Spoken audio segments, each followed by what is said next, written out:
여러분 안녕하세요. 이번 시간에는 요한계시록 두 번째 시간이 되겠습니다. 지난번에 이어서요.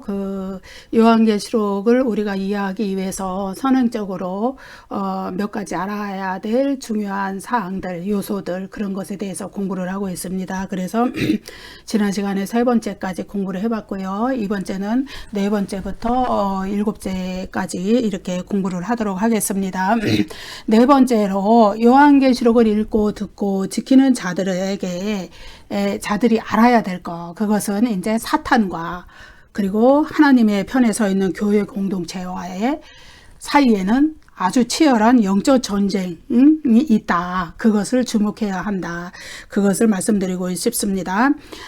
요한계시록에 보면은요, 사탄은 실제한다. 실제로 있다는 거죠. 실제하는 인격체입니다. 그래서 체계적인 조직, 또 초자연적 능력 이런 것을 행사하죠. 하지만 중요한 것은 예수 그리스도의 십자가 죽음과 부활, 그것으로 말미암아서 사탄은 이미 그때의 결정적인 패배를 당했습니다. 그래서 그리스도의 부활 이후에 이어지는 교회 시대에, 지금을 교회 시대라고 합니다. 이 기간 동안에 사탄이 아무리 성도들을 박해하고 괴롭히고 무슨 수단을 써서 미혹하고 할지라도 결코 교회를 이길 수는 없다는 겁니다. 그래서 사탄과 교회 공동체의 싸움은 사실은 사탄과 예수 그리스도 간의 영적 전쟁이 되겠습니다. 그래서 요한계시록에서 우리 개별 성도들 그리고 또 교회 공동체는 하나님을 의지하고 나아갈 때 사탄과의 영적 전쟁에서 우리가 능히 승리하고 이길 것을 이렇게 요한계시록의 메시지들은 우리에게 가르쳐 줍니다. 그래서 이제 요한계시록에서 그럼 사탄과의 영적 전쟁에서 우리가 승리하는 비결은 뭐냐? 그것은 우리의 거룩함 그리고 인내하는 믿음이다. 우리의 구별된 삶, 거룩한 삶, 그리고 인내하는 믿음, 그것만이 사탄과의 영적 전쟁에서 승리하는 삶이라고 할 수 있습니다. 그래서 요한계시록은 하나님의 백성들에게 우리가 비록 세상 속에서 섞여서 살지요. 세상의 타락한 문화 속에 살고 우상숭배의 문화 속에 살고 그리고 불신자들과 또 섞여서 살지만 그들의 죄에서 떠나서 거룩한 삶으로서 그들과 우리가 구별되어야 한다. 이것을 매우 강조하고 있습니다.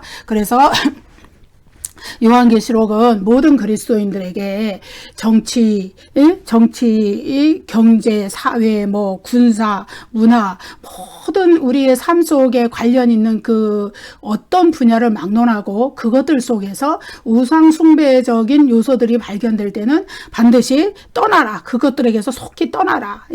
그것을 요구하는 것입니다. 그래서 그렇게 하는 구별된 삶, 이것이 바로 우리가 우상숭배가 만연한 현실 세계로부터 우리의 거룩함, 하나님 앞에 거룩함을 지킬 수 있는 거룩한 저항, 이것을 우리에게 요구하는 것입니다. 그래서 그렇게 되기 위해서는 우리의 삶에 만연한 아주 여기저기에 스며들어 있는 우상숭배적인 요소들을 우리가 구별해낼 수 있는 영적 분별력이 우리에게 누구보다도 무엇보다도 필요하다. 그것을 우리에게 말해주고 있습니다.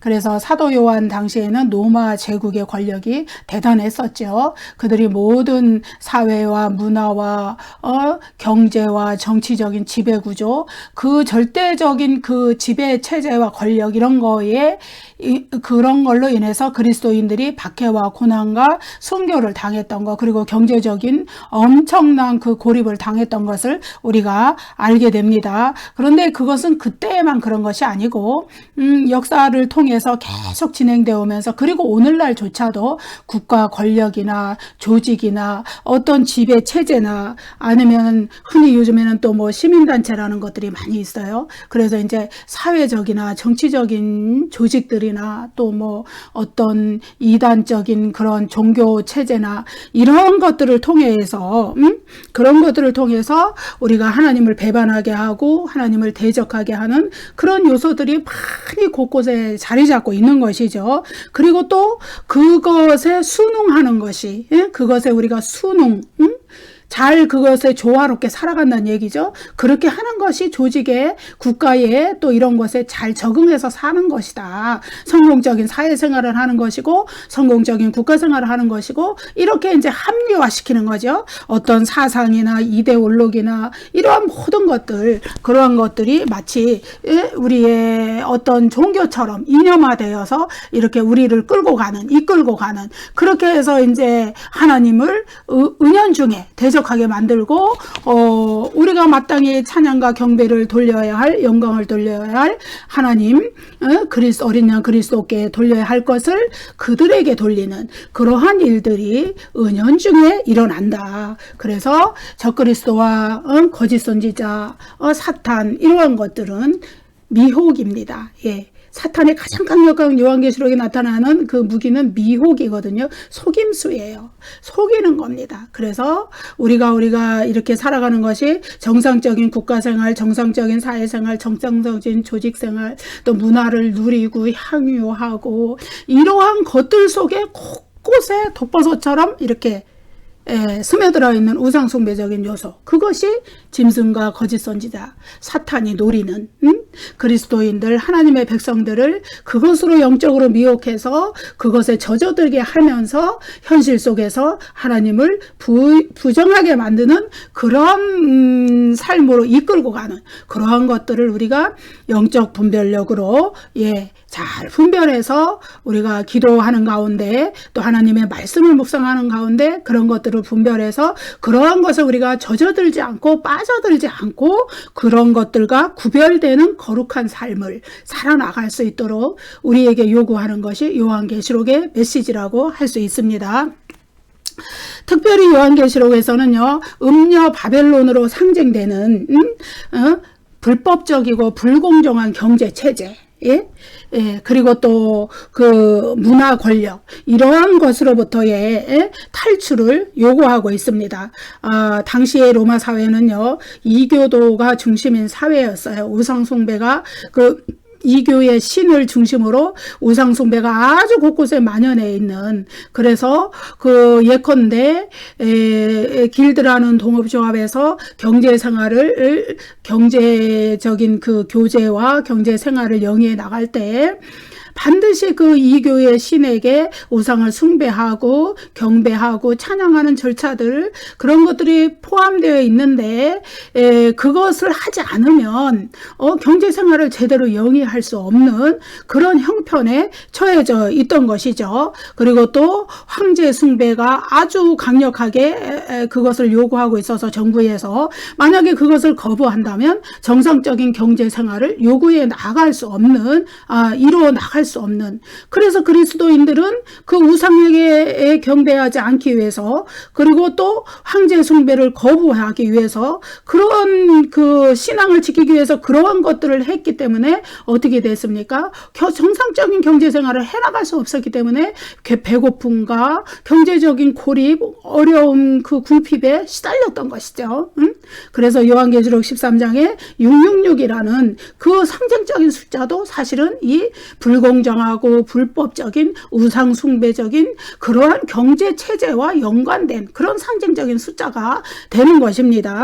그래서 오늘날도 요한계시록의 메시지는 뭐냐 하면은, 오늘날도 그리스도인들은 신앙을 지키기 위해서 사도 요한 당시에 그리스도인들이 그러했던 것처럼 자신이 섬기는 어떤 자신이 이제 속한 어떤 경제 조직이나 어떤 예를 들어서 직장이나 매매가 이루어지는 그러한 장소나 아니면 일상적인 경제 간행이나 이러한 것들에 그러한 불공정이고 불법적이고 우상숭배적인 그러한 요소들이 들어가 있다면 거기에서 과감히 떠나라는 것이죠.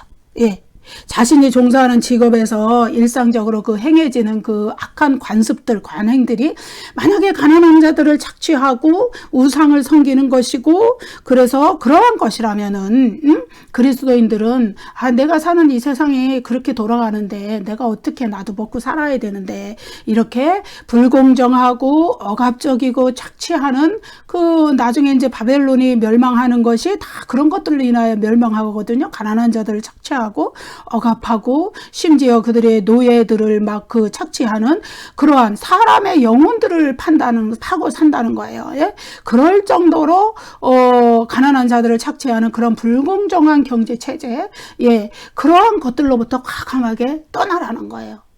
우리의 삶이 먹고 살아야 되죠. 그렇지만은 하나님께 우리의 삶을 의지하고 그러한 경제 체제로부터 과감하게 떠나고 불공정하고 우상 숭배를 일삼는 그러한 경제 구조 그 안에 머물지 말라는 것을 이 바벨론의 음녀 바벨론으로 상징되는 불법적이고 불공정한 경제, 문화, 사회 이런 것들이 우리에게 그런 것들로부터 구별된 삶을 살라는 것을 요한계시록이 우리에게 가르쳐 주는 것이죠. 그래서 하나님께 우리 자신의 삶을 완전히 맡겨야 된다.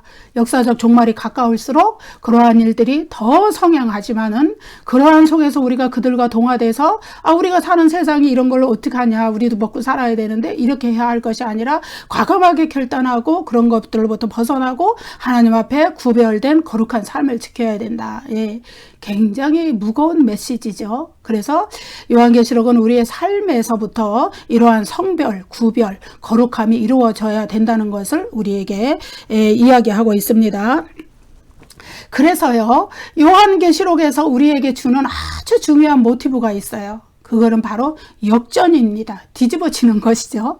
그래서 우리가 박해와 억압과 경제적인 고난에도 불구하고 하나님과 어린 양에 대한 신앙을 끝까지 지키고 거룩함을 지키는 자들에게는 그들을 억압하던 짐승과 거짓 선지자들, 음녀 바벨론의 그 억압적인 경제 구조, 사회 문화 권력, 정치 권력, 경제 권력 이런 것들과 위치가 역전된다는 거예요.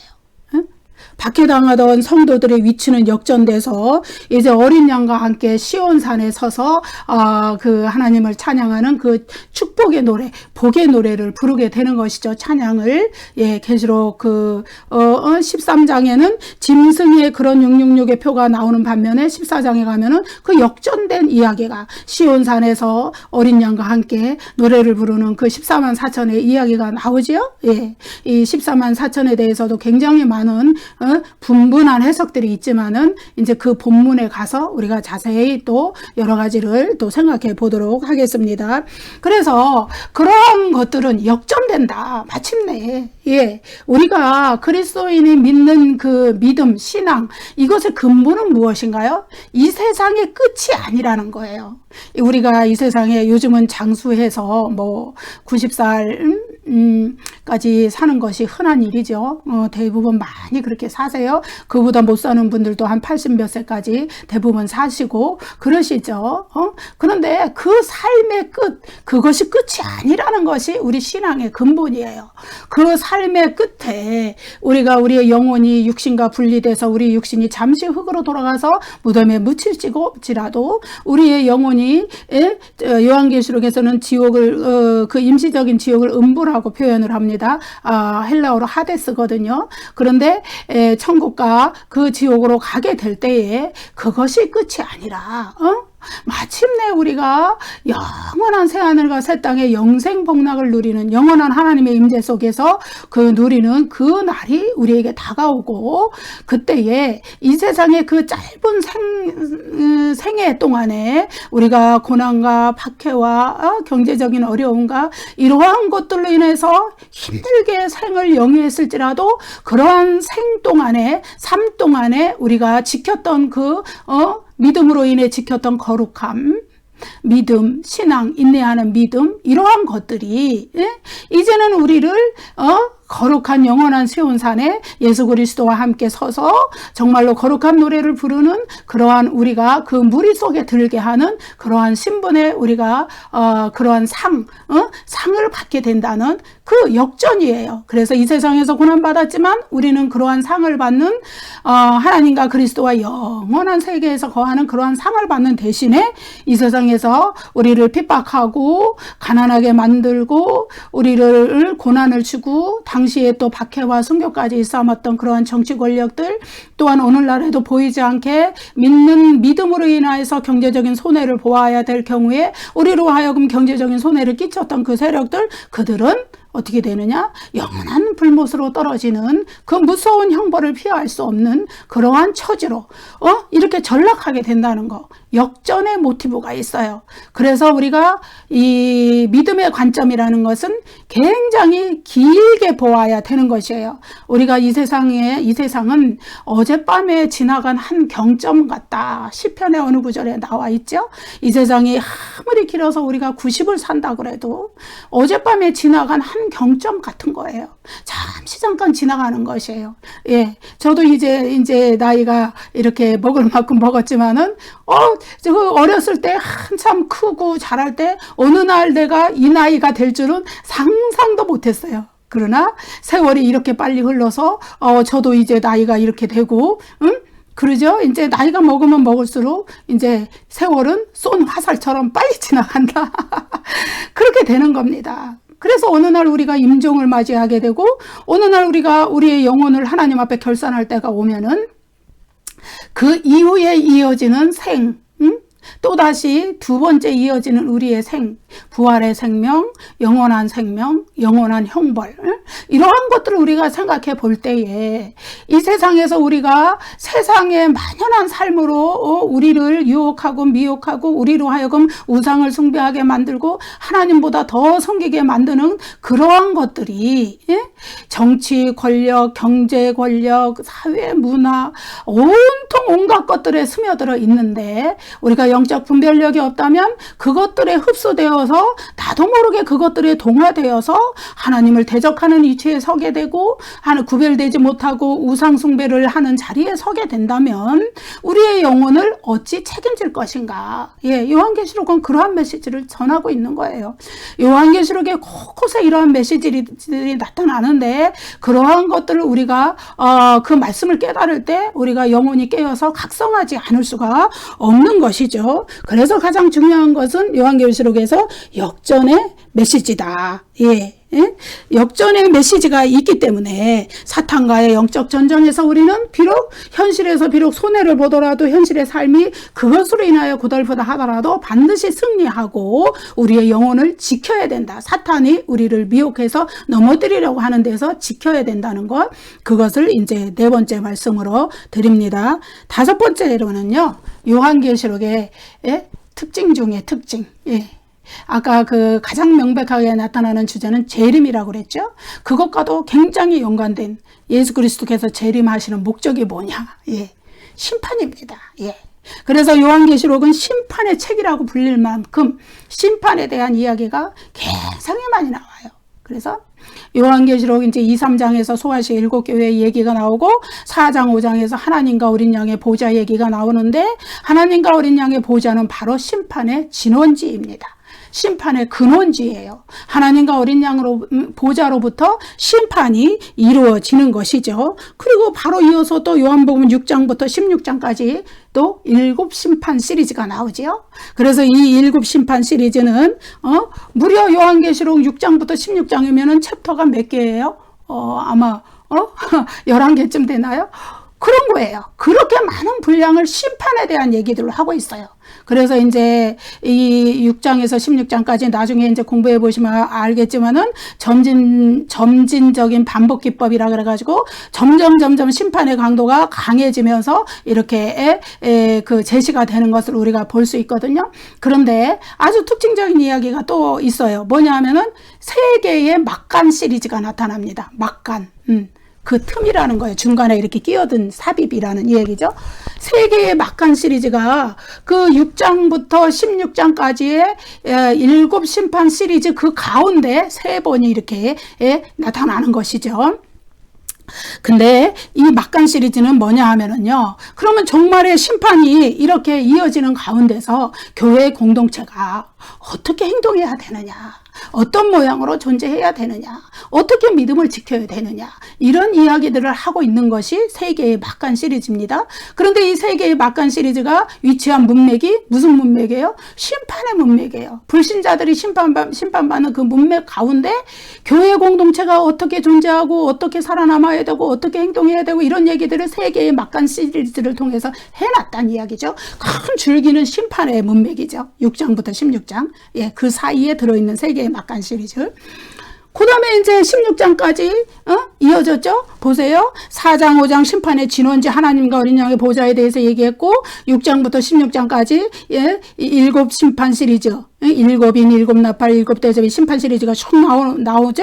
그 다음에 17장부터 20장까지는 또 최후의 심판에 대한 이야기가 나옵니다. 어때요? 요한계시록이 심판에 대한 얘기가 아주 절대적인 분량을 차지하고 있습니다. 예. 그런데 우리가 여기서 아주 중요하게 생각해야 될 것이 있어요.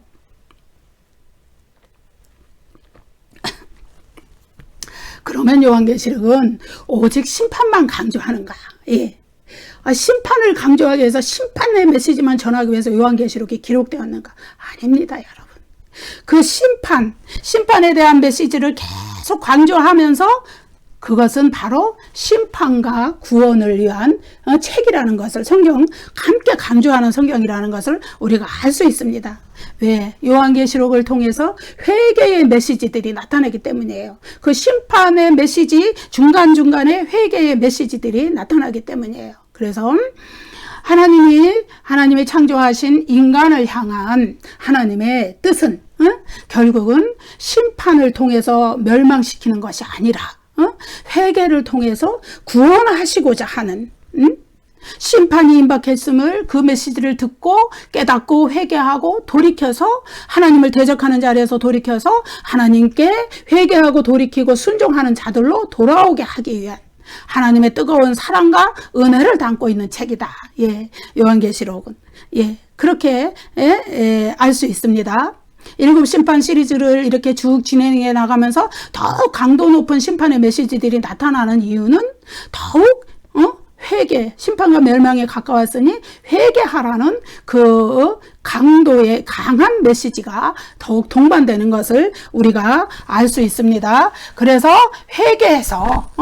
회개하고 돌이켜서 역사적 종말에 있을 그 무서운 둘째 사망 불못의 형벌을 당하지 않고 돌이키라는 그 하나님의 은혜의 메시지인 것입니다. 다시 말해서 심판과 구원은 동전의 양면입니다. 결코 다른 메시지가 아니에요. 그래서 믿지 않고 돌이키지 않는 자들에게, 불신자들에게는 그것이 심판의 메시지로 나타나지만은 그 메시지를 듣고 회개하고 돌이키는 자들에게 그것은 구원의 메시지가 나타나는 겁니다. 하나님은 믿는 자들이 이 불신자의 세상에서 끝까지 신앙의 전투에서 승리해서 하나님의 영원한 임재 가운데 새하늘과 새 땅에서 영원히 영생의 복을 누리시기를 원하는 것이 하나님의 뜻이지, 인류를 다 심판해서 다 멸망시키는 것이 하나님의 뜻이 아닌 것입니다. 그래서 요한계시록 본문을 통하여서 우리가 심판의 메시지를 들으면 들을수록 이것은 하나님의 구원의 메시지이고 하나님의 은혜와 사랑이 절절히 녹아있는 메시지이다. 우리가 이것을 깨닫게 되기를 원합니다. 안고한 마음으로 끝까지 하나님을 불순종하는 자들에게 하나님의 엄정한 심판과 영원한 멸망은 아주 필연적인 것이죠. 피할 수 없는 것이죠. 그렇지만은 그들에게 하나님께서는 회개와 구원의 기회를 주시기 위하여서 그 심판의 메시지들을 내보낸 것입니다. 심판 자체가 목적이 아니라는 거죠. 멸망시키는 것 자체가 목적이 아니라는 거죠. 다만 그러한 기회가 주어졌을 때 그들이 그 회개와 구원의 기회를 붙잡지 않았기 때문에 마침내 하나님께서 오래 참으시면서 그 회개와 구원의 기회를 베푸시면서 오래오래 참으셨는데, 그러나 그들이 그 기회를 다 놓쳐버리고 붙잡지 않았을 때 마침내 이 회개와 구원의 기회가 거두어질 때가 온다는 것이에요. 그것이 바로 그리스도의 재림의 날이 되겠죠. 그때에는 아무리 회개와 구원의 기회가 이미 거두어졌기 때문에 돌이킬 수가 없는 거예요. 이미 그들에게는 이제 불못의 멸망, 이것이 기다리고 있을 뿐인 것입니다.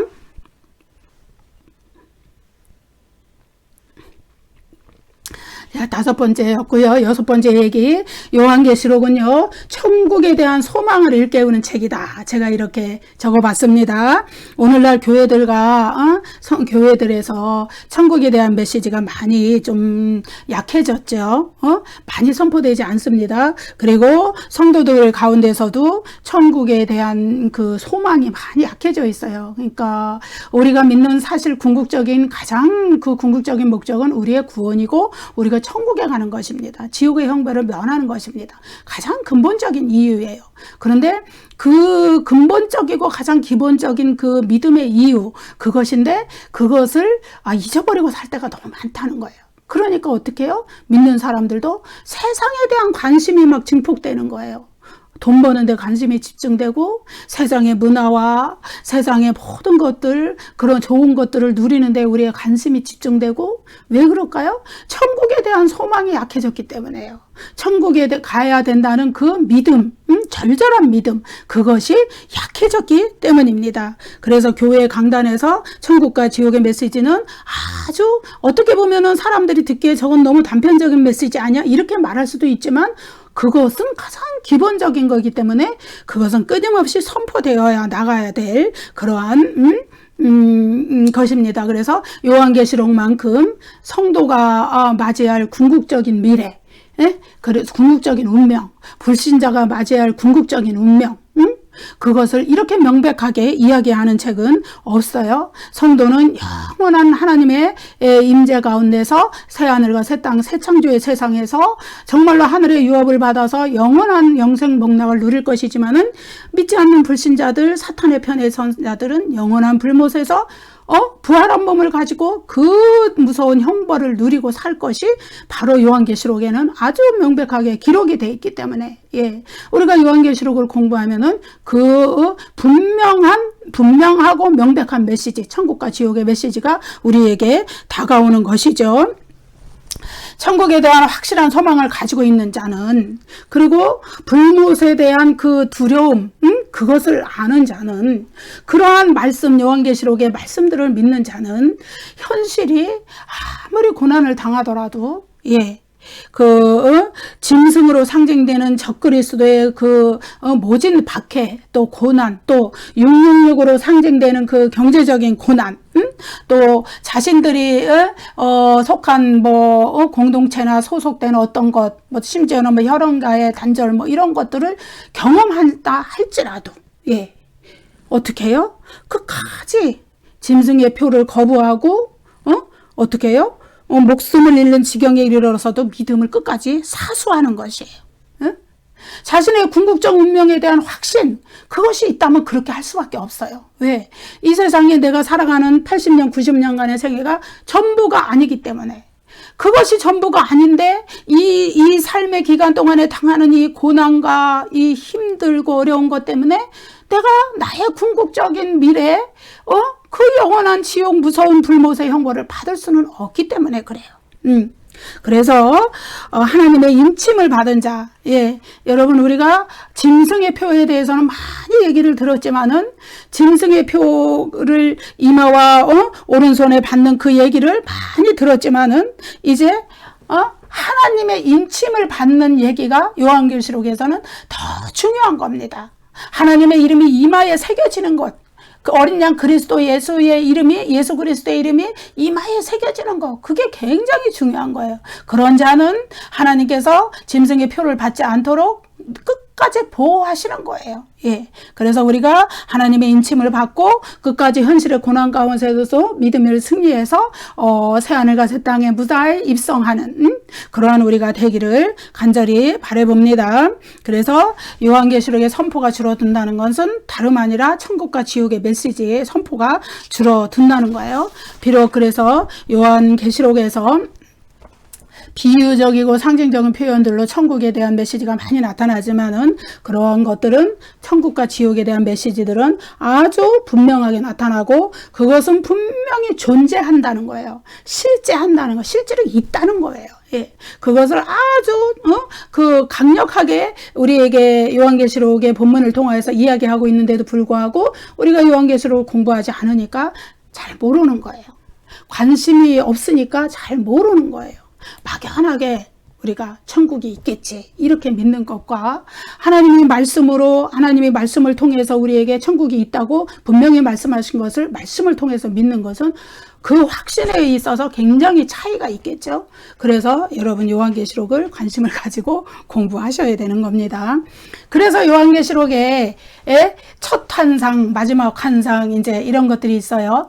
첫 환상은 이제 1장에 나타나지만 마지막 환상은 마지막 그 요한계시록 마지막 장에 나타나는 마지막 환상이 있죠. 그것은 우울하고 두렵고 무서운 심판의 환상으로 끝나는 것이 아니라 심판은 이미 그 전에 다 종결이 돼요. 심판의 환상은 마지막 환상은 아주 희망 넘치는 새 하늘과 새 땅, 그 환상으로 영원한 천국의 환상으로 우리에게 끝나는 것이죠. 그래서 새 예루살렘에 대한 그 환상, 하나님의 영원한 임재 가운데 하나님과 영원히 친근하게 아주 밀접하게 교제하면서 하나님이 우리가 이 첫 창조의 세상에서 흘린 아픔의 눈물, 고통의 눈물, 탄식과 비탄의 눈물을 다 닦아주시고 다시는 사망도 없고 고통과 아픔과 애통하고 곡하고 이런 것들이 다 없어진 세상, 그 세상에서 우리가 영원히 살게 되는 그러한 새 창조의 세상을 우리에게 보여주심으로써 요한계시록이 마무리가 된단 말이죠.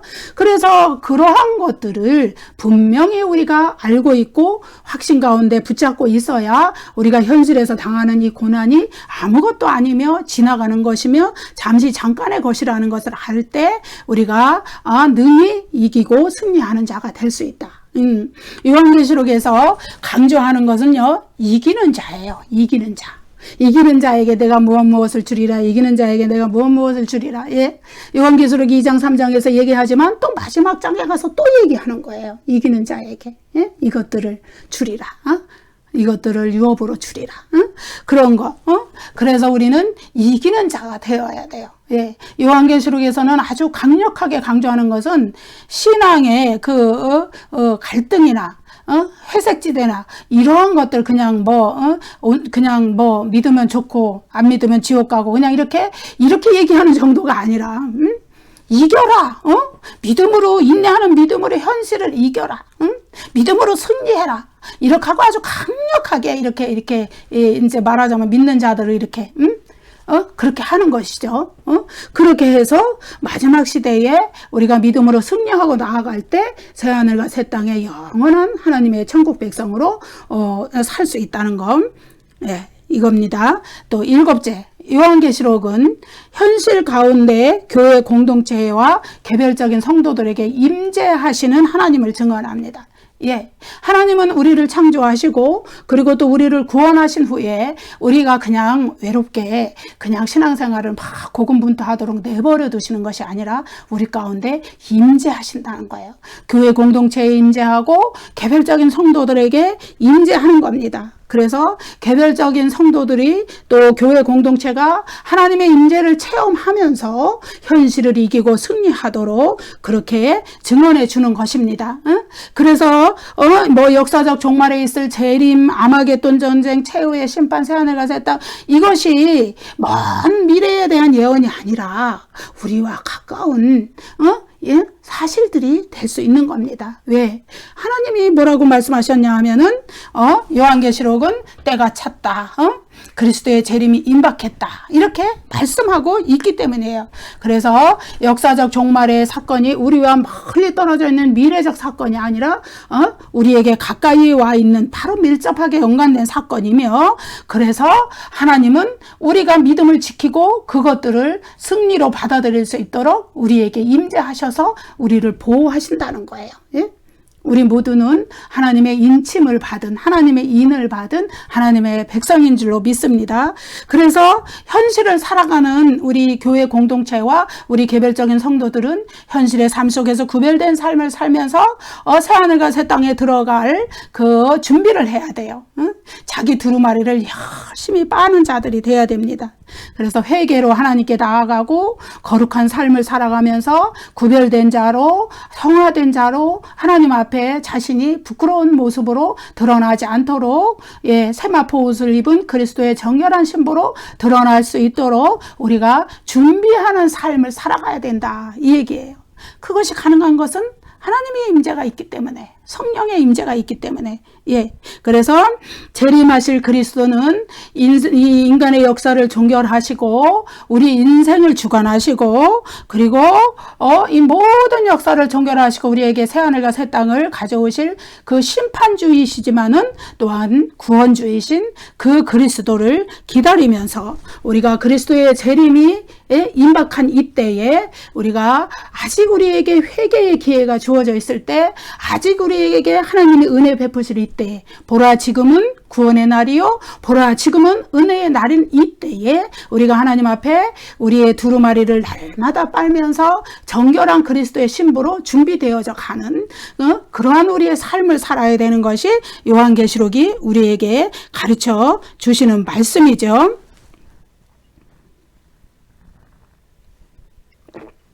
환난당하는 교회 공동체나 개별적인 성도들이나 하나님의 임재 가운데 거하는 일은 대단히 중요한 일입니다. 우리가 하나님의 임재, 성령의 임재를 체험하고 살아가는 자만이 그러한 환난이나 박해나 심지어 그 계시록 당시에 당시의 사람들은 순교까지도 당했던 그 일을 우리가 그런 것들을 다 감당하고 이겨갈 수 있는 것은 하나님의 임재가 있기 때문이에요. 성령님의 임재가 있기 때문이에요. 그래서 소아시아 그 7교회, 그리고 또 그 이후의 세대의 모든 세대에 있었던 오늘날의 우리의 교회 공동체, 그리고 또 우리 개별적인 성도들이 바라보아야 될 최종적인 목표는 뭐냐? 새 예루살렘 공동체예요. 하나님의 백성만으로 구별되어서 영원한 하나님의 임재 가운데, 영원한 평안 가운데 거하게 될 그 영원한 그 교회 공동체의 모델, 그것은 새 예루살렘 교회 공동체입니다. 그래서 그 새 예루살렘에 입성할 수 있는 우리가 되기 위하여서 오늘 우리에게 주어진 이 신앙의 삶을 끝까지 우리가 이기고 승리하는 자가 되어야 한다. 예. 그래서 7번째 주시는 메시지는 뭐냐? 요한계시록은 먼 미래의 이야기만 우리에게 하고 있는 것이 아니라 오늘날 우리의 삶 가운데, 교회 공동체 가운데, 개별적인 성도들 가운데 임재하셔서 하나님의 인을 치시고 우리를 보호해 가시는, 승리할 수 있도록 이기는 자가 될 수 있도록 우리를 이끌어 가시는 그 하나님의 임재에 대해서 증언하고 있다는 것이죠. 네. 그래서 우리가 지금까지 이제 우리가 요한계시록 공부를 들어가기 전에 우리가 이제 요한계시록에 전반적으로 나타나는 7가지 요소들에 대해서 먼저 선행적으로 이렇게 그 개괄적인 공부를 해 보았습니다. 결론적으로 요한계시록은요, 예수 그리스도의 재림 직전에 사람들에게만 주어진 예언서로서만의 성경이 아니고 이 과거 시대와 현재를 살아가는 사람들과 또한 미래 시대를 살아가는 모든 사람들에게 필요한 필독서예요. 삶의 메시지, 구별된 삶을 살기 위한, 거룩한 삶을 살기 위한 굉장히 중요한 책입니다. 우리가 우리 자신의 궁극적 운명에 대해서 이야기하고 있는 책을 만약에 도외시한다면 어떤 책이 더 중요한 책이 있겠습니까? 그래서 요한계시록은 바로 우리에게 우리의 가까운 미래, 궁극적인 미래에 대해서 정확히 말씀해주고 명시해주고 명백하게 밝혀주고 있는 책이기 때문에 이 성경을 우리가 공부하는 것이 가장 중요한 일이다. 그래서 하나님 요한계시록은 심판의 책인 동시에 구원의 책이다.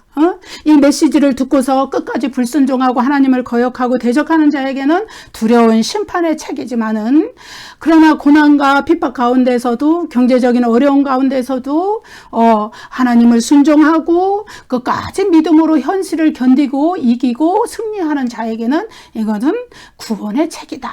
예. 그래서 요한계시록을 심판의 책으로만 생각하는, 그래서 두려운 책으로만 생각하는 그러한 선입관은 우리가 버려야 된다는 것을 얘기하고 있습니다. 그래서 요한계시록을 공부하는 분들은 하나님과 그리스도에 대한 찬양이 저절로 넘쳐 나오고, 하나님과 그리스도에 대한 경배와 영광을 돌리는 일이 저절로 삶 속에서 이루어지는 그러한 은혜가 우리에게 임할 줄로 믿습니다. 그래서 요한계시록은요, 인간의 언어로는 다 표현할 수 없는 그러한 그 초월적인 실제, 예, 실제로 있다는 거예요. 그런 초월적인 세계가 하나님의 세계, 그리스도의 세계 분명히 있죠. 존재하죠. 그렇지만은 인간의 이런 좁은 얕은 이런 지성으로는 다 그 세계를 이해할 수 없지만은, 그러나 하나님께서 상징을 통하여서 우리에게 그 초월적인 세계를 인간이 이해할 수 있는 언어로 나타내 주고 있기 때문에 그것을 우리가 깨달을 수 있는 은혜를 성령께서 지혜로 우리에게 열어 주실 줄로 믿습니다. 여러분, 옛사람들은 우물에서 물을 길었잖아요. 그래서 그 우물에서 물을 깃는데 한겨울에 그 우물이 얼마나 깊어요. 근데 한겨울에도 그 바람, 옛날에는 옷도 따뜻하게 못 입었는데 그 바람이 싹싹 부는 그 맹추위에도 불구하고 가서 우물에서 물을 길어야 돼요. 왜요? 물 없으면 사람이 살 수 없기 때문이에요. 물은 생존이에요. 예. 마찬가지로 요한계시록은 우리에게 생명수입니다. 우리의 영혼을 살려주는 생명수이기 때문에 우리가 요한계시록을 공부해야 되는 것은 바로 그 요한계시록이 우리의 미래에 대해서 아주 사실적으로 얘기해주고 있고, 그것이 우리의 영혼을 살려주는 생명수가 되고 우리의 길잡이가 되기 때문에 우리는 이 공부를 통해서 요한계시록을 통해서 우리에게 전해주시는 하나님의 말씀들을, 그 깊은 의미들을 길어 올릴 수 있는 그런 우리가 될 수 있기를, 그래서 우리가 영원한 생명의 길에서 이탈하지 않고 끝까지 이기는 자, 승리하는 자가 될 수 있기를 간절히 소원합니다. 기도하실게요. 은혜로우신 우리 아버지 하나님, 주님의 은혜를 감사합니다. 이제 두 번의 시간에 걸쳐서 요한계시록을 우리가 공부하기 전에 개괄적으로 요한계시록이 어떤 책인가에 대한 묵상을 해보았습니다. 우리가 이제까지 알지 못했던 많은 내용들, 우리가 이제까지 소홀히 하고 간과하고 우리가 가까이 공부하지 않았던 요한계시록의 많은 내용들을 이제 배우고자 합니다. 성령님께서 그것을 차근차근 깨달을 수 있는 지혜를 우리에게 열어주시옵기를 간절히 원합니다. 인간의 생각은 짧지만 성령의 지혜를 더하시면 그것을 능히 깨달을 줄로 믿사오니, 하나님 아버지, 우리의 그 말씀을 듣는, 강의를 듣는 우리의 구독자분들께 아버지 그 지혜를 넓고 깊게 열어주시옵소서. 주님을 의지합니다. 성령의 도우심을 의지하고 성령의 조명을 의지합니다. 말씀 가운데 역사하시는 하나님을 의지합니다. 하나님 도와주시옵소서. 예수님 이름으로 감사기도 드립니다. 아멘. 여러분 감사합니다. 구독과 좋아요를 눌러주세요. 다음 시간에 또 뵙겠습니다. 감사합니다.